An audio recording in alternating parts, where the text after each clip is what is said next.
சங்கீதம் 132 அதிகாரம் 1 வசனம் முதல் 18 வசனம் வரை. கர்த்தாவே, தாவீதையும் அவனுடைய சகல உபத்திரவத்தையும் நினைத்தருளும். அவன், நான் கர்த்தருக்கு ஒரு இடத்தையும் யாக்கோபின் வல்லவருக்கு ஒரு வாசஸ்தலத்தையும் காணும் மட்டும் என் வீடாகிய கூடாரத்தில் பிரவேசிப்பதுமில்லை, என் படுக்கையாகிய கட்டிலின் மேல் ஏறுவதுமில்லை.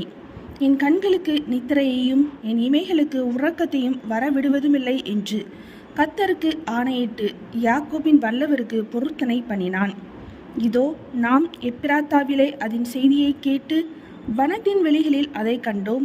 அவருடைய வாசஸ்தலங்கள் பிரவேசித்து அவர் பாதபடியில் பணிவோம். கர்த்தாவே, உமது வல்லமை விளங்கும் பெட்டியுடன் நீர் உமது தாபர ஸ்தலத்திற்குள் எழுந்தருளும். உம்முடைய ஆசாரியர்கள் நீதியை தரித்து உம்முடைய பரிசுத்தவான்கள் கெம்பீரிப்பார்களாக. நீர் அபிஷேகம் பண்ணிவித்தவனின் முகத்தை உன் தாசனாகிய தாவீது நிமித்தம் புறக்கணியாதிரும்.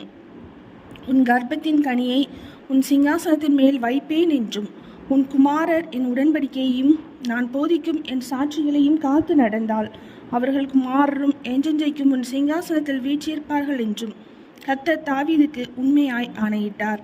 அவர் தவறமாட்டார். கர்த்தர் சீயோனை தெரிந்து கொண்டு அது தமக்கு வாசஸ்தலமாகும்படி விரும்பினார். இது என்றென்றைக்கும் நான் தங்கும் இடம். இதை நான் விரும்பினபடியால் இங்கே வாசம் பண்ணுவேன்.